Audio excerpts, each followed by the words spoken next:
Hello everybody, my name is Elliot and I'm back once again, this time with something very different. We're doing Cabin Fever. It's a visual novel made by, or actually published by Sad Panda Studios, but made by another team at Sad Panda Studios, which is Steamy Buns Games.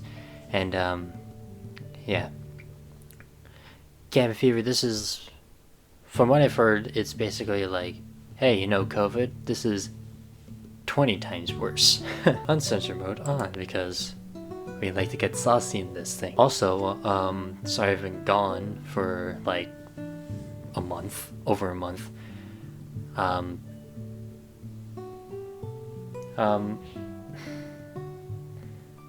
lost my Sonic plush, and I'm definitely looking into getting a new one. So, yeah. So with that, let's actually get into Cabin Fever. Of course, use my actual name.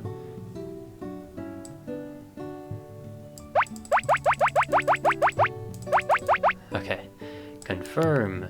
This game contains sensitive content and is intended for mature audiences. For more information about our content warnings, visit to their website. Please confirm that you are over the age of 13. We should continue.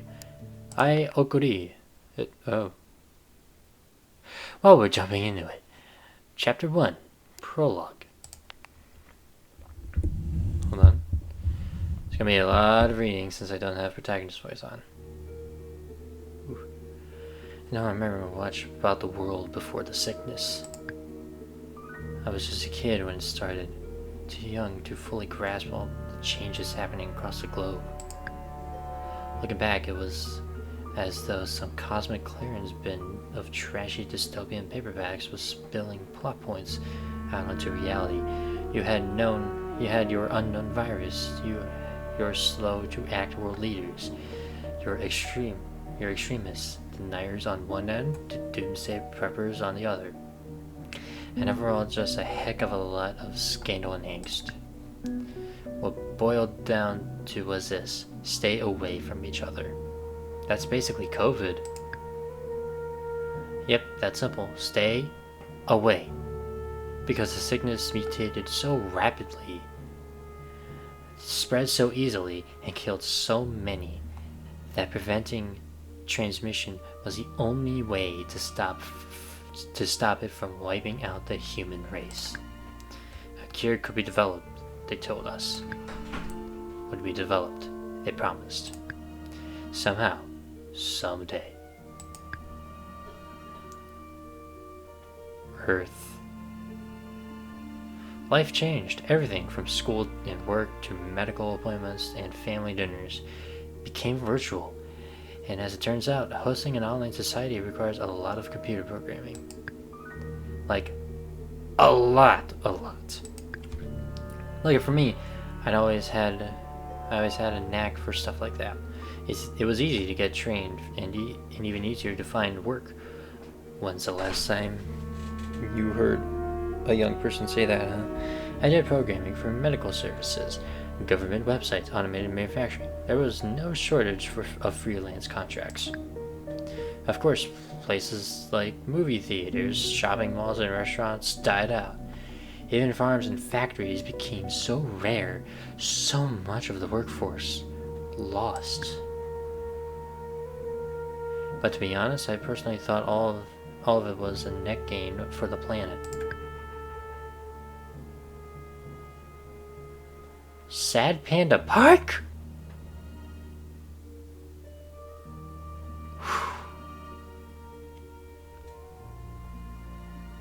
Due to Vivid 2022. Oh shit. Fewer people meant less pollution. War and terrorism dropped at an all-time low. Most people learned to be at least somewhat self-sufficient. As for me, well, since my parents both died not long after my high school graduation, I was probably more self-sufficient than most. I was alone for a long time, long enough to be used to it. At least I was healthy. I had my routine, with lots of work to keep me busy and the internet at my fingertips to keep me from getting bored. What more could I have wanted?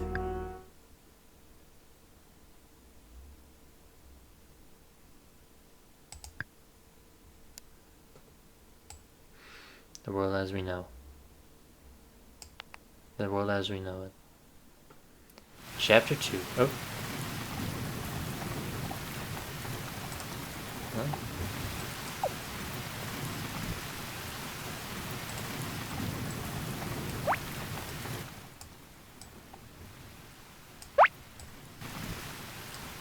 Why is it part of the music? I have no idea. I lived in an off-grid cabin that had been in my family for years. When I was young, we used to visit every summer, just to get away from it all. I probably call that ironic, but every time I say that word, someone tells me I'm using it wrong.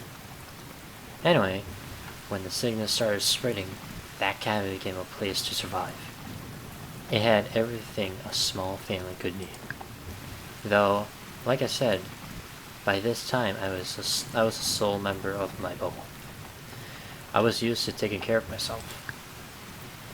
On a good day, with the sun shining onto the solar panels, I could get 30 kWh, more than enough to power the appliances in the house and keep the battery bank full. And since the cabin sat near the mountains, I'd often get a decent power level at night, with the wind turbine catching the air coming off the ridge. But that night it was raining. Hard.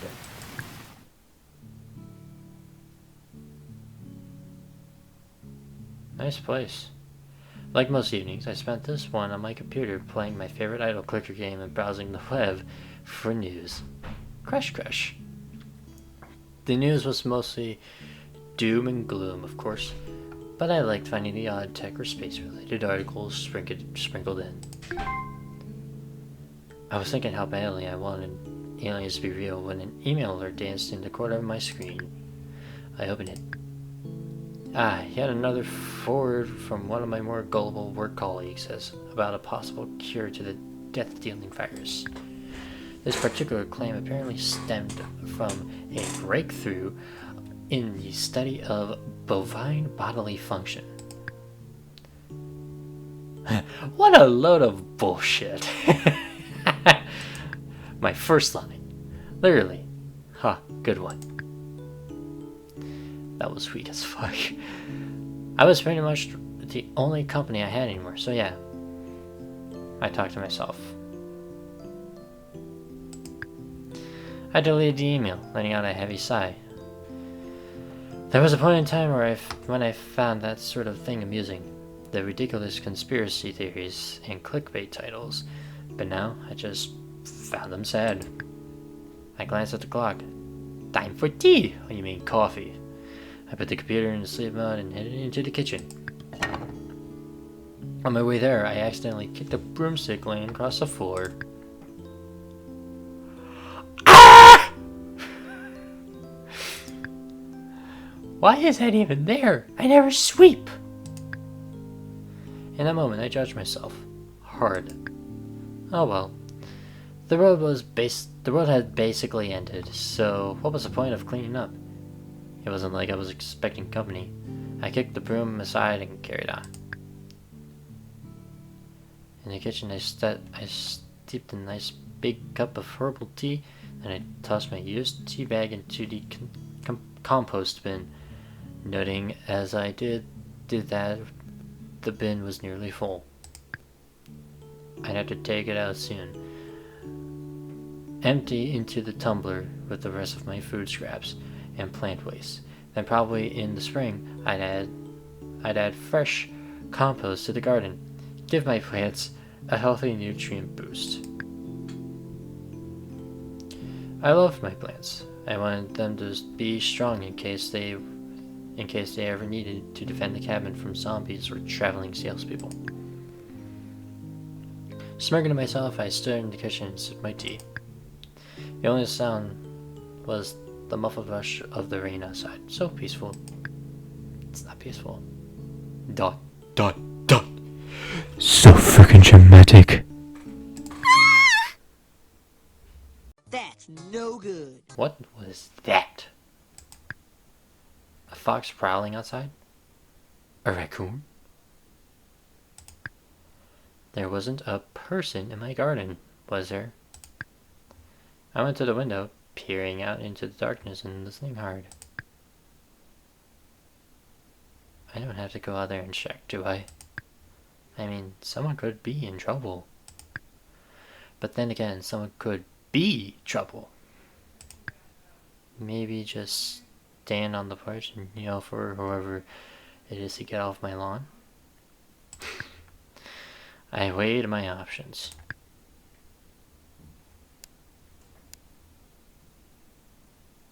Investigate. The scream really had sounded human. I couldn't just ignore that. As much as I wanted to stay inside, warm and dry.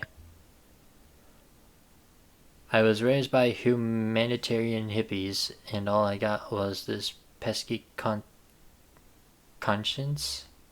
Conscience or something? I don't fucking know. You stupid! Kidding. Love you, Mom and Dad. Please don't hold me. I set down my tea, went to find my crank-powered flashlight, and shoved my feet into a pair of boots. Hopefully, and probably, I wouldn't find anything out there. But checking was the right thing to do.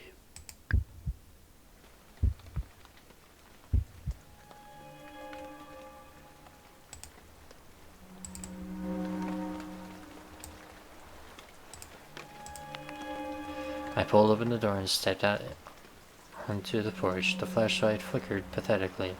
Luckily, all you need to power up a hand crank flashlight is hands, which I had. I scanned the dark garden. Raindrops lit up as the light passed over them, and the trees and shrubs around the cabin swayed. All I could hear was wind and rain. A chill ran down my back. Yo, anybody out there? No? Cool. Have a good night then. I turned to head back inside. A small voice stopped me in my tracks. Hello? I'm here. Would you mind, helping me out of this, please? The rain seemed to beat down harder as my pulse sped up. I turned my flashlight toward the voice, my hand visibly trembling. It sure is cold out. I'm definitely not shaking out of fear, because that would be super lame. I forced myself to step down off the porch and follow the path until I finally was close enough to make out the shape of a person. As the weak flashlight beam illuminated more,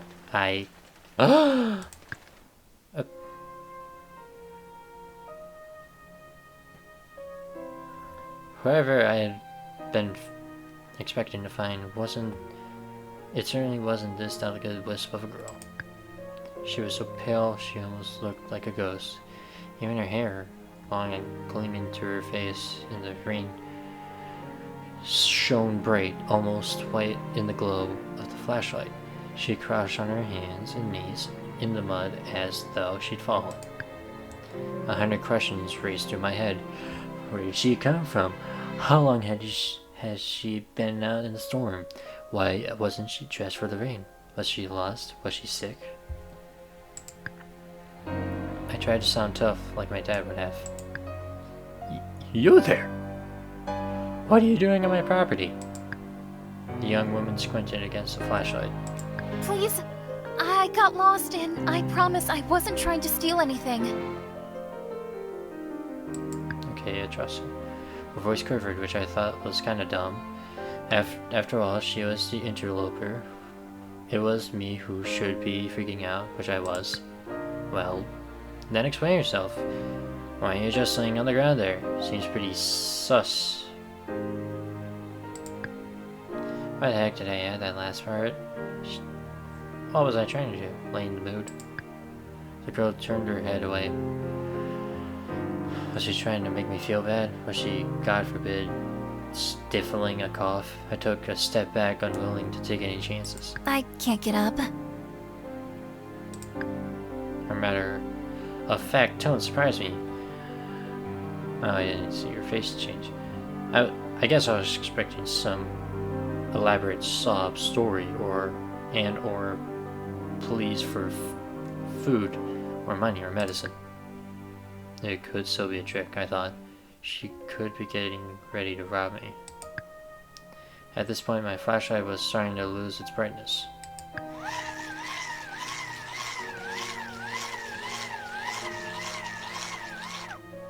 I stood there cranking the handle to power the light back up. It was a long, awkward intermission backed by the drowning sound of the flashlight being worked. But the light was coming back on. I would crank a few more times to shine it brighter on her. Oh!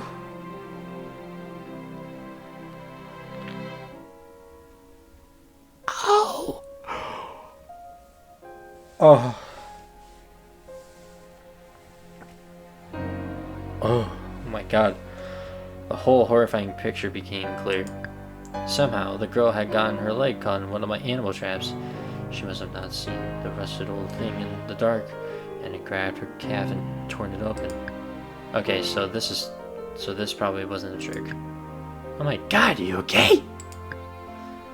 I started to move towards her, but then my own legs froze in fear. Fear of getting close to another human. If she was sick, then I could get sick. But then I had no way of knowing whether or not she carried the virus, and right now, she was hurt and trapped because of me. I felt horrible. If I left her to fend for herself, anything could happen. A hungry bear might come along. The weather could turn freezing. And even if she did manage to get herself out of the trap, she would probably develop an infection fast in such a nasty wound. Swallowing hard, I clenched my fist and forced myself to approach her. I had to get way too close for comfort, but I crouched, opened the trap, and freed her leg. It was bleeding pretty heavily, though now I could see it up close. It didn't look to be as deep as I feared. Oh, thank you. I'm so glad you found me. I was afraid I'd be trapped in that thing all night. I stood up quickly and took a few steps back. For some reason, the girl was smiling at me. Didn't she understand that it was my stupid fault she'd gotten hurt? Then again, maybe she shouldn't have been sneaking around in the dark. My brain bickered with itself over who was to blame before realizing the girl wasn't able to get to her feet. I reluctantly offered a hand, which I thought to put on some nitrile gloves, but why would I have thought of that? I hadn't seen another human in... How long had it been? Accepting my help, the girl climbed to her feet. She wobbled, leaned in, grabbed my waist to use me as a crutch. Sorry. Is it okay that I'm touching you like this? Horror sent a chill down my spine. Touching? Just the thought of it made me break out in a cold sweat. It's fine. Let's just get out of this rain. What was I doing? When had I decided to let her into my house? The warm light glowing inside the cabin was like a beacon drawing us in. Well, said my brain to myself, I guess this is a thing we're doing now. I no longer need my flashlight, so I tucked it away and used that hand instead to help support the injured girl up the pathway. With my arm around her waist and her arm around my shoulder, it became very clear to me how small she really was. Small and delicate, like a folded paper crane, a soggy, limp paper crane in a trench dress that clung her to her shivering body. Just then my pant leg caught on something. I nailed jutting out from the side of the porch. I felt side of the porch. Jesus Christ, I can't read. Just after 1 month, I still can't read. I felt the fabric tug and rip as we moved past. Great. What an evening this was turning out to be. Once we made it inside, I helped the stranger sit down on a wooden chair. I made a mental note to disinfect that chair later, and my clothes, maybe even the flashlight. But first aid. Where did I put that kit? I was never good at staying organized.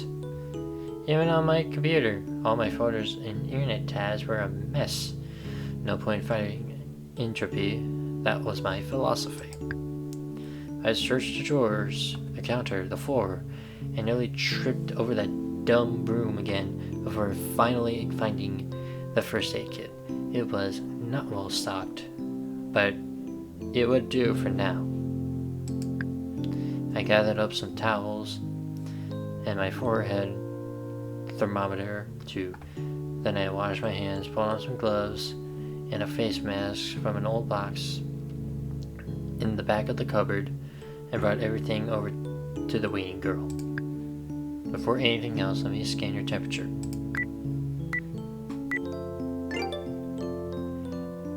Two seconds passed, and we heard the good beep, which meant her temperature was normal. No fever, that's a relief. Do you have any other symptoms? Her eyes widened, and she shook her head. It was better just to be cautious. I barely breathed as I took her leg into my lap and started tending her wound. Ooh. She didn't wince or complain at all. She was tougher than she looked. I was the opposite. I knew I looked mean even when I wasn't trying. But on the inside, I was basically a fluffy yellow duckling with anxiety. If our situation were reversed, and was my leg all cut up like that, I'd probably been a weepy wreck spouting rare and extravagant curse words. Fuck! But she just sat there, quietly watching. Are you a doctor? Was she joking? Do you honestly think that I look like a doctor? Shit, way to draw attention to your looks, idiot, I thought to myself.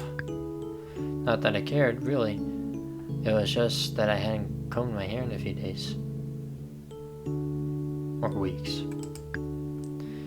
And I'd been living in the same set of clothes for a while now. A ratty old t-shirt with a rocket ship on the front and a pair of jeans that had long gone out of fashion.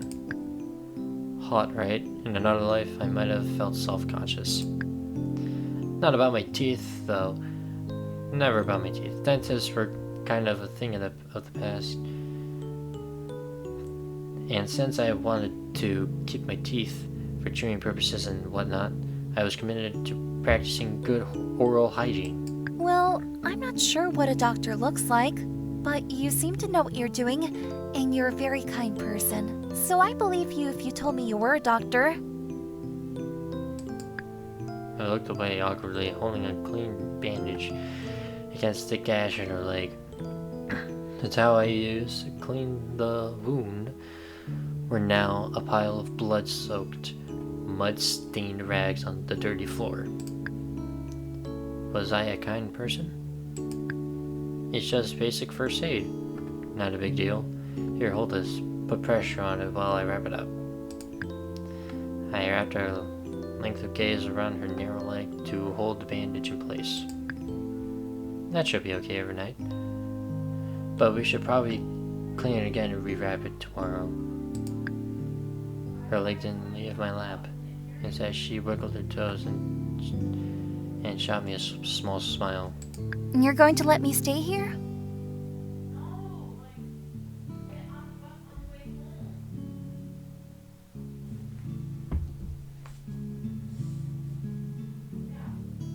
Parents suck. Okay, hold on. Butter smooth mac.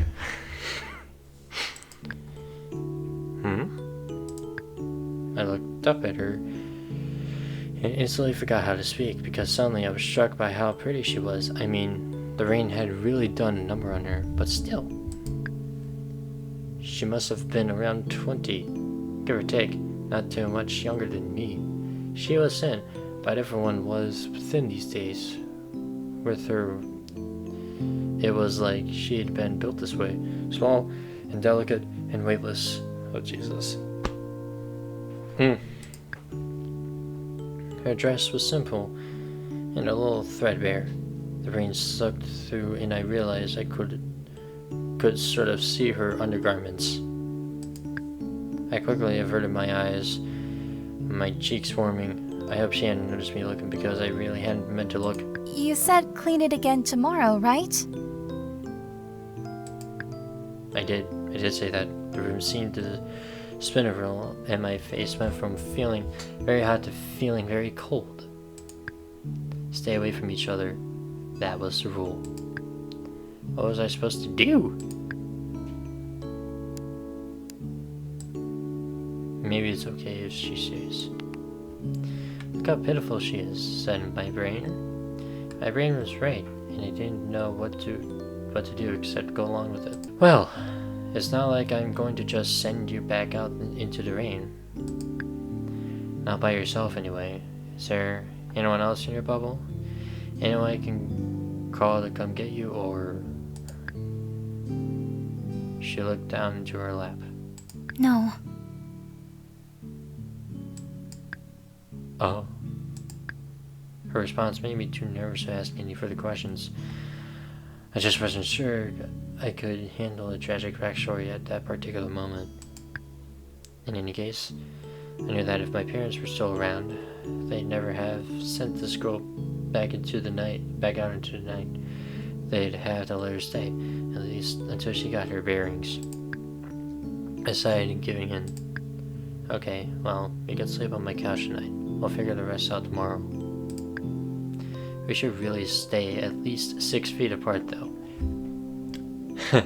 Social distancing. Oh, thank you. Thank you so much. You're welcome.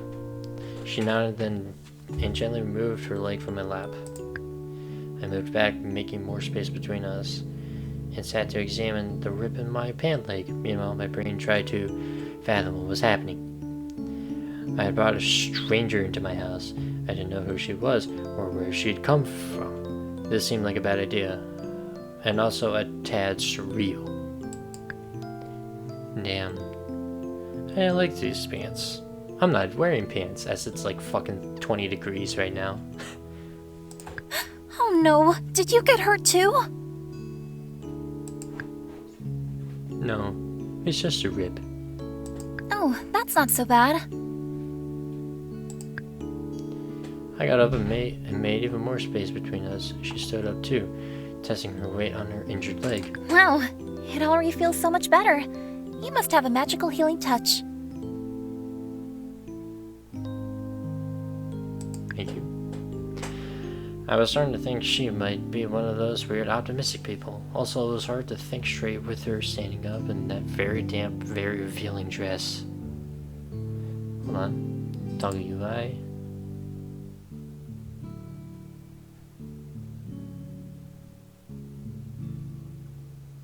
Oh, yep, look at that. Censor! Hold on. I don't know. But, sensor. Just a tiny little sensor.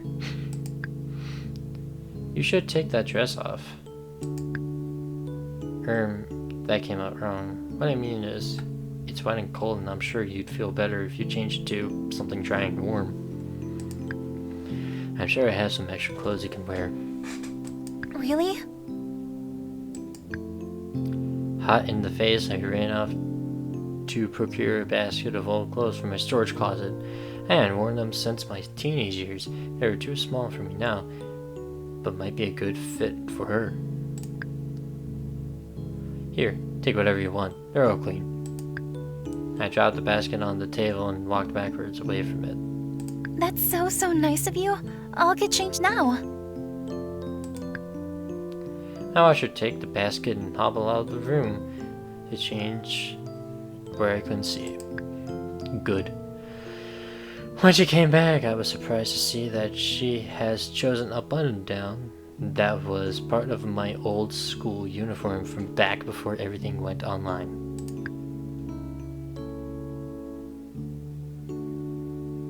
I'd been much younger and much smaller when I wore that shirt, but even still, it swam on her face. It almost looked like a nightgown, which was probably why she had chosen it. I haven't felt this comfy since I don't know when. It's a school shirt, right? I always liked the look of school uniforms. but I never got to wear one. All my classes were online. For some reason, that made me a little sad. I myself had a few memories of the world before the sickness. It was hard to imagine not having any at all. How old are you? 21. My birthday was actually last week. Oh, well, happy belated birthday. Do you have a name? I know who she is already. I have her in Crush Rush. Oh, of course I do. It's Mallory. Nice to meet you, Mallory. Well, not nice, exactly. Weird to meet you, I guess. I'm not used to people. Yeah, I get it. I didn't mean to trespass onto your property. I really did get lost. And then the rain started, and I could hear these dogs or something howling. I was scared, and I ran towards the first light I saw. And as if to say I understood, it was true that there were things like wolves and coyotes in the area. That was why I'd set up an extra secure fence for my chickens. But what were you doing out there in the first place? I would rather not talk about that. I stared at her, totally perplexed. Why the secrecy? Should I press for more?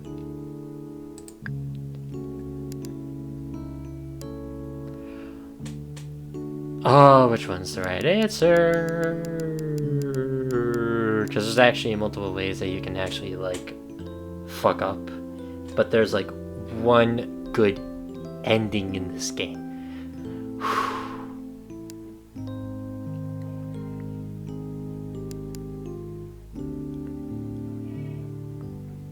Hold on. Save. I am the smart. Alright. Try to insist on some answers. You need to tell me. I said it as firm as I could, but the look she gave me in response, eyes big, lips quivering, made me instantly back down. At some point, I mean. Don't worry about it. You're here now, so just take the opportunity to get some rest. I skirted down her to grab some blankets. I maintained a wide berth as I dropped them on the couch. I offered her a glass of water, pointed out the bathroom, asked if she needed anything, all from afar. This is perfect. Thank you so much for everything. Truly, I'm lucky to have met you. So happy. Yeah, just try not to touch anything, okay? I shuffled my feet awkwardly. Jesus. Okay, I'm going to bed. Bye. Bye. I hope you have sweet dreams. I'll see you in the morning. Oh, wow. Wow. As I made my way up the stairs to my bedroom, I glanced back. Mallory was already curled up on the couch, looking quite cozy. I couldn't remember the last time I had anyone in my home, even briefly. I'd been so careful for such a long time. I didn't know where she'd been, or if she'd even been as careful as I was. But when my gaze fell on her bandage leg, a prickle of guilt surged up. Good night.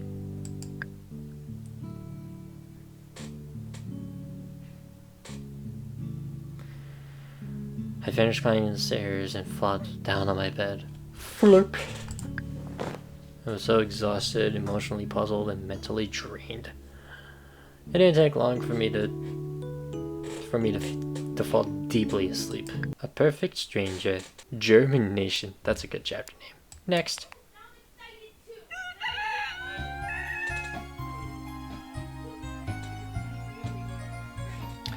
I awoke as usual to the happy sound of a rooster crowing in the garden. The sky was clear. and the early morning sun was bright and cheery. You'd think a morning like that would have put me in a great mood, but nope! All my dreams had revolved around strange bugs infesting the cabin, hordes of them squirming inside through every crack. I must have been tense all night, because my neck had a painful kink in it. I had definitely woken up on that proverbial wrong side of the bed. Yep. I suppose I'd forgotten about my house guest, or at least I hadn't remembered to think about it yet. I was busy making a list in my head of the work I needed to get done today. That's when the smoke alarm started shrieking. I bolted upright in bed. There was someone in my house, and I let her in. And yep, I could definitely smell something burning. I rushed to put on some real daytime clothes and barreled downstairs.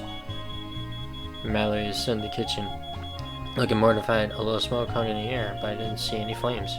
Phew! Grabbing at a chair, I jumped to silence the smoke alarm. Thank you. I'm really so sorry. I tried wafting a dish towel at it, but the alarm just wouldn't stop. I didn't wake you, did I? Oh. I wasn't really listening to her. I was too busy creating space between us and also looking for the source of the smoke.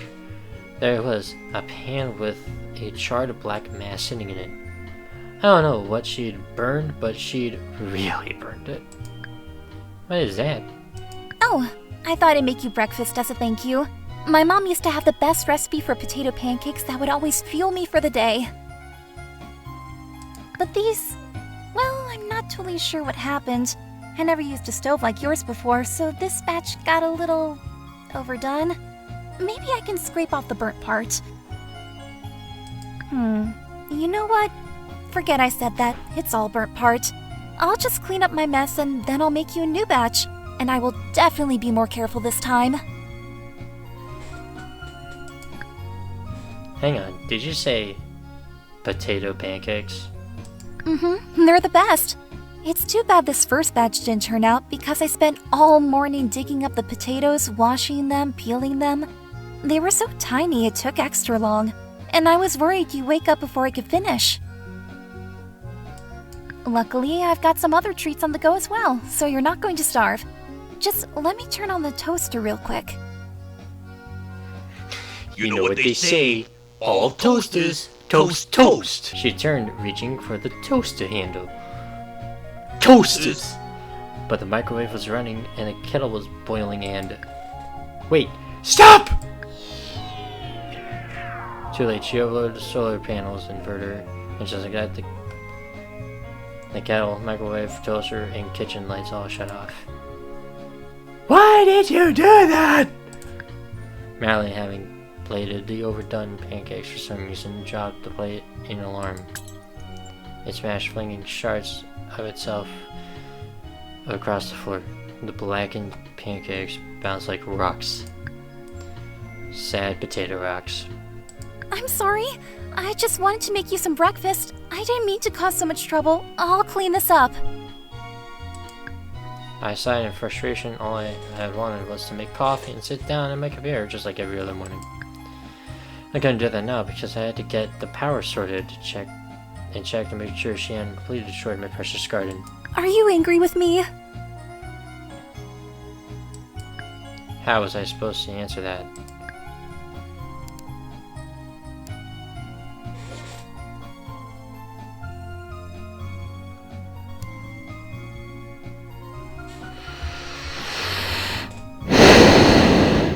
Hold on. Save. Pass this one. Override the save. Man, 18 save slots. Not like the 120 Hush Hush have. But to be fair, that's a bigger game than this. This is outrageous and unfair. Ooh, excuse me. It's not really that big of a deal. I was definitely upset. I didn't like the situation, but it wasn't like she'd intentionally ruined my potatoes. She'd only been so audacious as to dig them up without permission, long before they were ready. Even after I had specifically told her not to touch anything, I looked away. I'm just not a breakfast person. I'm really sorry. I just wanted to do something nice as a thank you for letting me stay here. I promise, I'll fix everything and then I'll just get ready to leave. Sure, whatever. R.I.P. and potatoes. Well, I got an achievement out of that. That's cool. I turned away and went to haul on my work gloves and my boots. I'll be out in the yard for a while.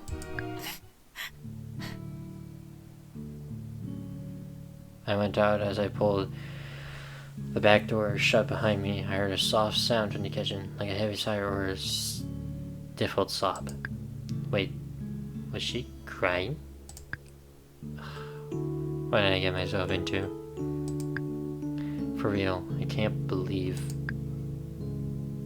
I continue muttering grumpily to myself as I strode out into the garden. Yeah, I heard this guy is acting like an absolute asshole. Yeah, he sounds like an asshole. Then I took a deep breath of fresh, cold air. It had an odd bite to it, but the sun was warm. I felt instantly calmer. Ah well, she'll be gone soon anyway. I took my time that morning dealing with the power issue and making sure to use her around. Happy hands? Check.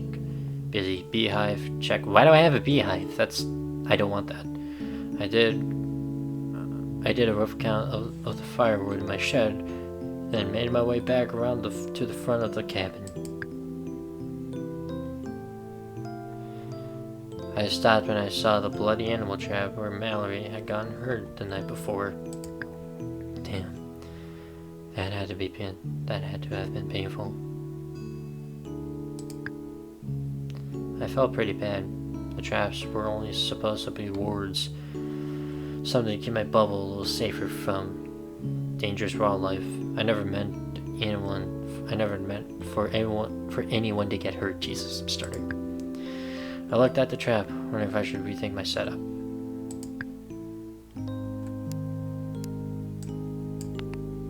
Move the trap. That sounds like the perfect thing to do. I decided to move the trap and set up further away from the house, closer to the woods. Maybe next time I'll catch something less likely to ruin my day. Okay, that was a bit harsh. She didn't mean to ruin my day. A rabbit would be good though. I ignored the sun craving for rabbit stew, and having finished with the trap, wandered down into the garden. I'm having trouble reading now. Right away I could see where Mallory had dug up breakfast. I surveyed the overturned earth with a heavy heart, nosing a handful of small potatoes uprooted and abandoned. Well, I could always plant something new here. It was the right time of year for garlic. The sun already climbed high into the sky, and I was feeling almost warm enough to peel off my sweater.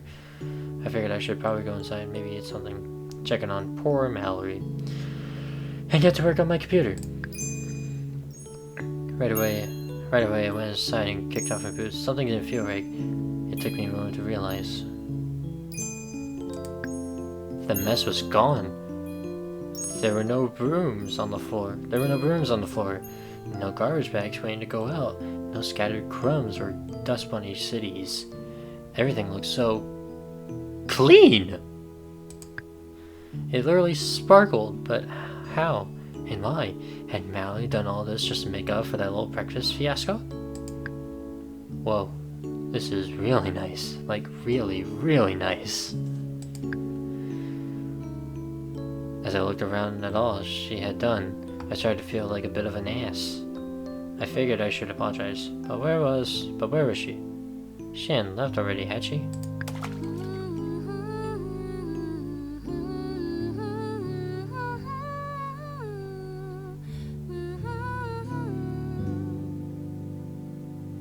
Then I heard something coming from the bathroom, the sound of splashing water and a small voice humming a happy tune. My heart sank. couldn't. She wouldn't. Without thinking, I threw open the bathroom door.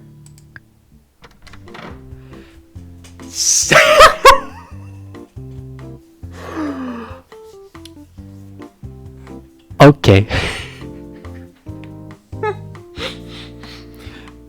Censor. Mallory stood in front of the tub, fully nude and glistening wet. She was like some kind of unicorn girl. Her skin was so alabaster, and her pale, silken hair flowing down her back. Okay, I gotta take this off so that they won't be, you know. She was beautiful, shimmering, and I knew I shouldn't have been thinking about that or looking at her. But her breasts were bare, and her stomach was there, and her hips were. We stared at each other, both of us shocked at my intrusion. Then my brain kicked back into gear, and I tore my gaze away from her, but it was too late. I had seen everything, including the full tub of water. What are you doing? I was just taking a bath. I pointed in the direction of the bathtub, keeping my eyes fixed on the door frame. That's my water supply. It's still warm if you want to use it. What? Did she not get it? That's my water supply! My fresh water, my drinking water, my everything water. What were you thinking? Why did you use so much? Panic was really setting in now. What if she'd run the cistern dry? What does that mean? I'd have almost nothing until the next rainfall. And who knew when that would be? Oh my gosh, I had no idea. I had no idea. I'm so sorry. I really didn't know. I never run out of water before. But that was because I'd always been so careful.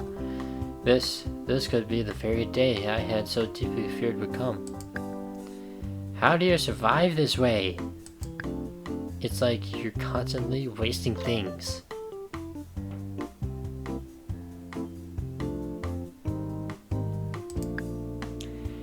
Is this why you were out in the rain last night? Did your bubble decide to kick you out because you don't know how to think before you act? Something I still need to learn. Her mouth popped open. I immediately felt bad for shouting. Damn, I was really in a bad mood today. Just finish up in here. And don't drain the water, okay? I'll repurpose it for laundry or something. I didn't want to acknowledge my own anger, or tears that had sprung into her eyes at what I'd said. In any case, I needed to check the rain barrels. Like right that second. I turned my back on her and walked away. For the rest of the afternoon, I sat at my computer waiting for Mallory to leave. I just couldn't stop thinking about her. And by that, I mean, I couldn't stop thinking about how naive, careless, and wasteful she was. Nothing to do with her shimmery eyes, or how sweet she seemed to be, even when everything else was horrible. Nope. The good news was, I checked the rain barrels, and the situation wasn't as dire as I feared. As long as it rained again, sometime in the next few weeks, we'd be okay. Still, I sat at my computer for a long time, entirely unable to focus on my work. When Mallory finally reappeared, she was holding a card box of my old clothes. For some reason, she was still only wearing the bath towel. That made me feel all sorts of uncomfortable feelings, and I tried extra hard to keep my eyes on the computer screen. Well, I can put these on now. I pretended to type. I noticed the box had more clothing in it than before. I even saw some of my favorites speaking out.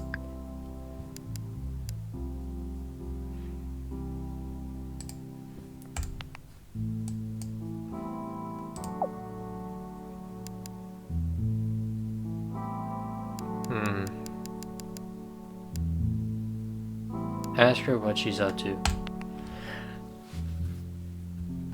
I cleared my throat loudly. Mary looked at me. Oh, Jesus.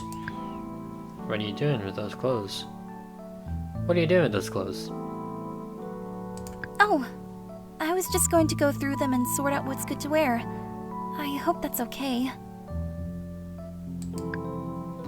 Huh, that doesn't sound too worrisome. Maybe she was finally getting ready to go.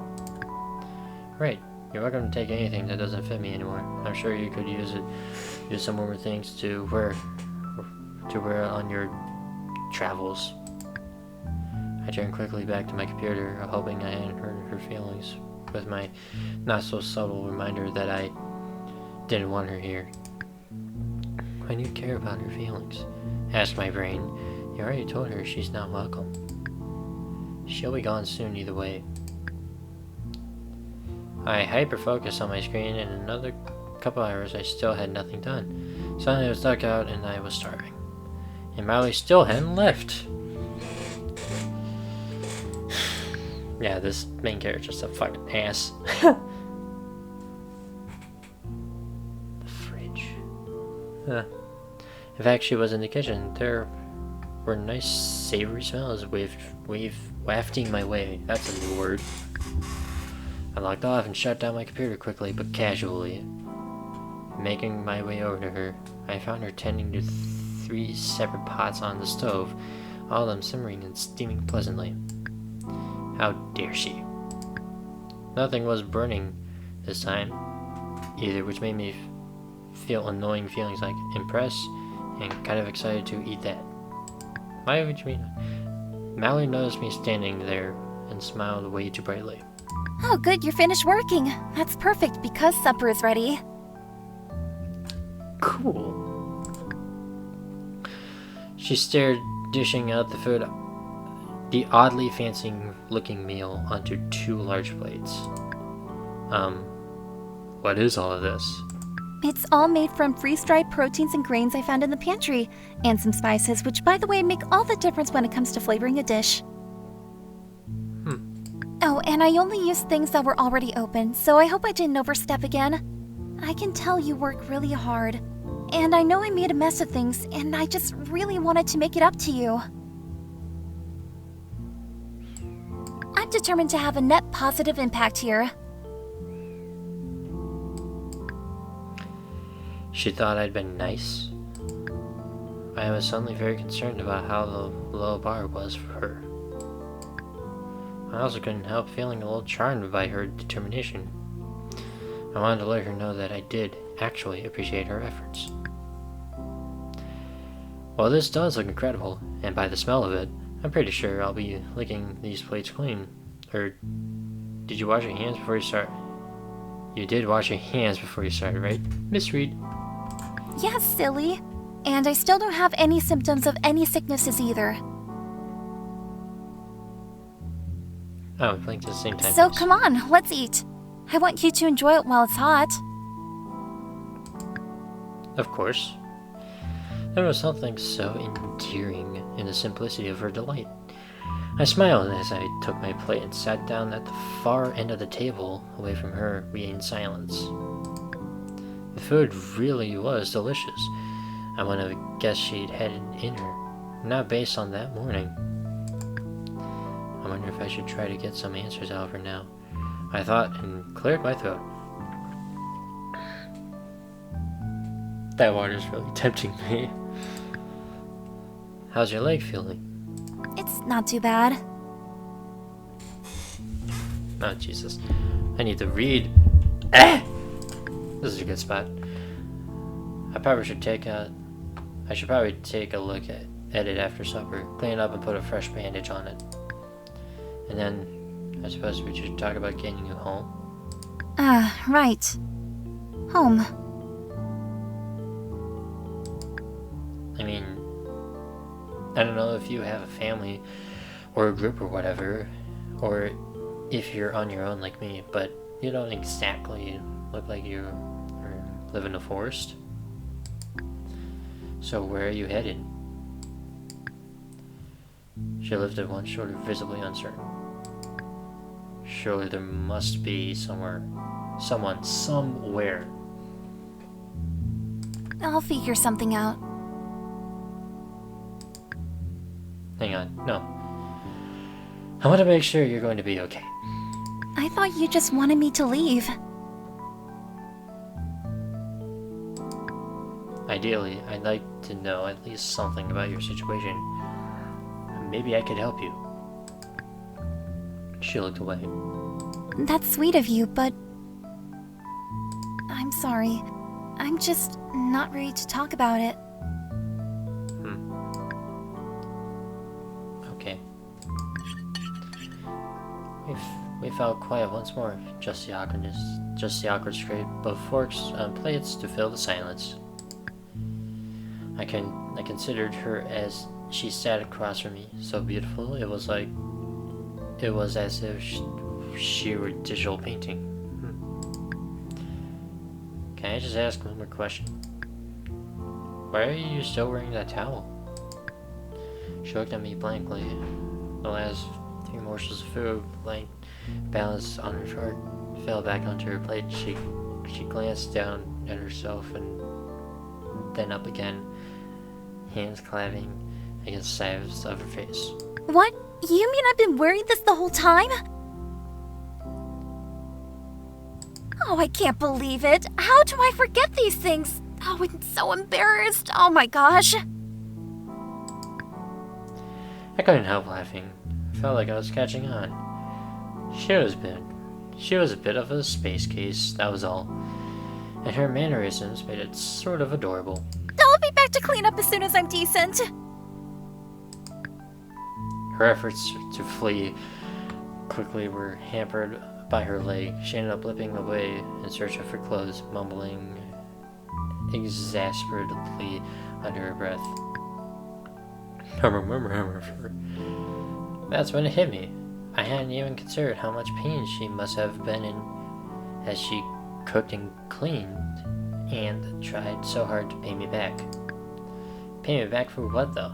I only wanted to help, and I hadn't even done a great job of it.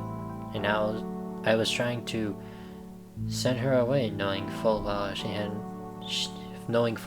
had nowhere to go. No, I couldn't do that. And now I felt like I had to make things up for her. I tidied up quickly from supper and returned to my computer. When I booted up my 3D printer, I didn't use the thing often, but it was there for emergencies, and this seemed urgent enough. I managed to find a design that was close to what I had imagined. I set everything up and stood back to watch the printer do its thing. Just then, Mallory emerged wearing her dress. Oh, you already cleaned up. I guess that's it then.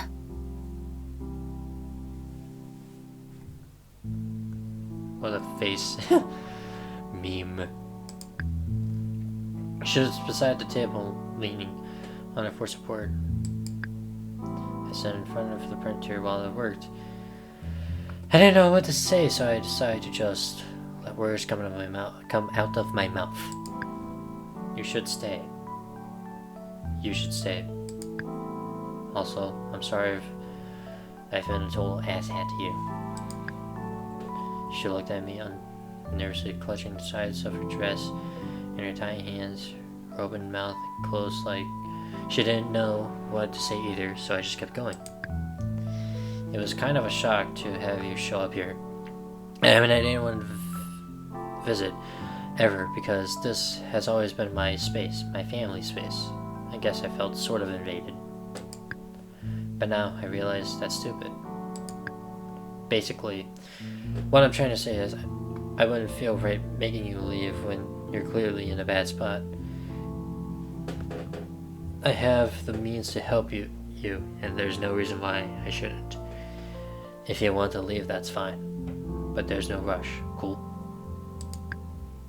She smiled softly, her eyes seeming to glitter. Cool. Behind me, the 3D printer finished its work. I turned around to take a sheet of gauzy, whatever, with the cute potato pattern I'd printed, hoping it would amuse use her and lighten the mood. Can I readjust your leg now? The pattern on the gauzy made her giggle, and she nodded and sat down, propping her leg up. I prepared once again for the uncomfortable closeness that was necessary for this task. I scrubbed my hands, put on a mask and a pair of gloves, and went to sit by her with the first aid kit. We chatted idly as I cleaned and packed her wound. I am tired. Afterwards, I got her set up on the couch and bid her a good night. I wasn't exactly tired, but I figured it was better to leave things off on a pleasant note before things got awkward again. That's pretty. I climbed up the stairs to my loft and lay in bed, staring at the ceiling above me. I thought about how angry I'd been with her actions that morning. I thought about how scared and uncomfortable I'd felt throughout the day. How was it that now, a matter of hours later, I could feel such a gentle fondness for the very same person who'd made me so upset? Moody hermit, I accused myself. Yeah, you're probably right, I thought in reply. And with that, I closed my eyes and waited for sleep.